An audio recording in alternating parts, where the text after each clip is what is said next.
ముఖ్యమంత్రి చంద్రబాబు నాయుడు నారా లోకేష్ దావోస్ పర్యటనతో జగన్కు భయం పట్టుకుందని, చంద్రబాబు దావోస్ పర్యటనపై ఫేక్ వీడియోలతో వైసీపీ నేతలు దుష్ప్రచారం మొదలుపెట్టారని శాప్ చైర్మన్ రవినాయుడు ఆరోపించారు.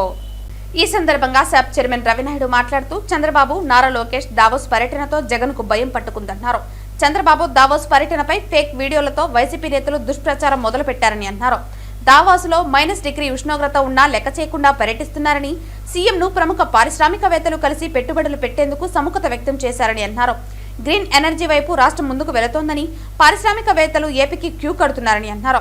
దిగ్గజ కంపెనీలన్నీ ఏపీ వైపు చూస్తున్నాయని, వైఎస్ జగన్ పాలనలో వందల మంది పారిశ్రామికవేత్తలు వెనక్కి వెళ్లిపోయారని అన్నారు. గుడివాడ అమర్నాథ్ మంత్రిగా ఉన్నప్పుడు ఒక్క పరిశ్రమైనా తీసుకువచ్చాడని, పరిశ్రమలపై చర్చకు సిద్ధమని అమర్నాథ్ రెడ్డి చెప్పడం హాస్యాస్పదంగా ఉందన్నారు. కూటమి ప్రభుత్వంలో తీసుకొచ్చిన పరిశ్రమలపై ఎక్కడైనా చర్చకు సిద్ధమా అని ప్రశ్నించారు. తాడేపల్లి ప్యాలెస్ లో అయినా చర్చకు సిద్ధమని, అందుకు జగన్ సిద్ధమా అని ప్రశ్నించారు. రాష్ట్రం అభివృద్ధి చెందడం వైసీపీ నేతలకు ఏమాత్రం ఇష్టం లేదన్నారు. రాయలసీమ అభివృద్ధిపై జగన్ నాటకాలు ఆడుతున్నారని మండిపడ్డారు. కూటమి ప్రభుత్వం రాయలసీమను సస్యశ్యామలం చేస్తోందన్నారు. పరిశ్రమలు ఏదైతే ఉన్నాయో అంతకుముందు దావోస్ పెట్టుబడుల్లో మనం ఆ రోజు వచ్చినప్పుడు ఏవైతే టాప్ కంపెనీస్ ఉన్నాయో అవన్నిటినీ పెట్టుబడులు పెట్టించేదానికి ఆ రోజు దావోస్లో జరిగిన చర్చలు తర్వాత ఈ రాష్ట్రంలో పెట్టుబడులు పెట్టాయి. ఇంకొక 5 పరిశ్రమలు కూడా ఈ నెలలో ఫిబ్రవరి నెలలోనే పెట్టుబడులు పెట్టడానికి సిద్ధంగా ఉన్నాయి. మళ్ళీ ఈరోజు ఈ రాష్ట్రానికి పెట్టుబడులు తీసుకొని రావడానికి ఎంత శ్రమిస్తున్నారో అంత శ్రమిస్తున్నారు. ఈరోజు చూస్తే దిగ్గజ కంపెనీలన్నీ మన రాష్ట్రం వైపు చూస్తున్నాయి. గతంలో 19-24 సంవత్సరాల్లో ఒక్క పరిశ్రమ అంటే ఒక్క పరిశ్రమ ఈ రాష్ట్రానికి రాలా. పారిపోయే 10 లక్షల కోట్ల పెట్టుబడులు గత 5 సంవత్సరాల్లో వైఎస్ఆర్సీపీ జగన్మోహన్ రెడ్డి పాలనలో ఈ రాష్ట్రం నుంచి వెనక్కి వెళ్ళిపోయాయి.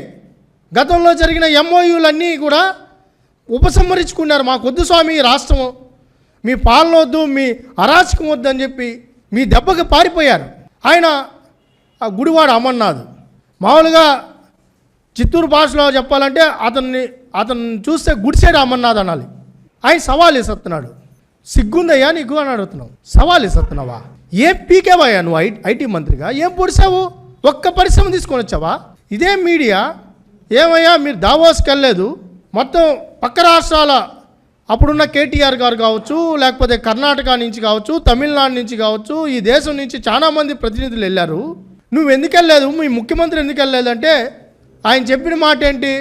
అక్కడ చలుంది, జ్వరం వస్తుంది, స్నానం చేయలేము, ఇంకా అక్కడికి పోయి మేమేం చేస్తాము అన్నారు. ఇంకో మాట కూడా అన్నాడు రావత్ గారు అనుకుంటా. రావత్ గారు పడిపోయారు, 3 నెలలు ట్రీట్మెంట్ తీసుకున్నారు, మేము కూడా పోయి పడిపోవాలా అన్నాడు.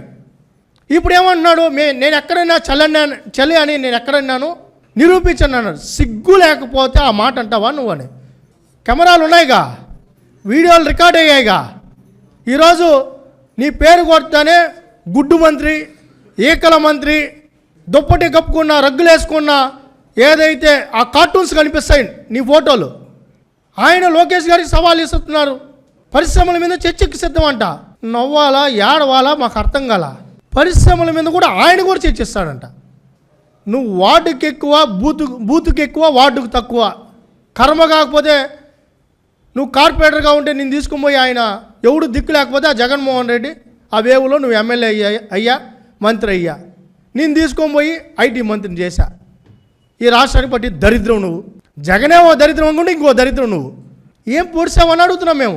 జగన్మోహన్ రెడ్డి గారిని సూటిగా అడుగుతున్నాం. నువ్వు తీసుకొని వచ్చిన పరిశ్రమల మీద మేము చర్చించడానికి సిద్ధంగా ఉన్నాం. మేము తీసుకొని వచ్చిన పరిశ్రమల మీద చర్చించడానికి మేము సిద్ధంగా ఉన్నాం.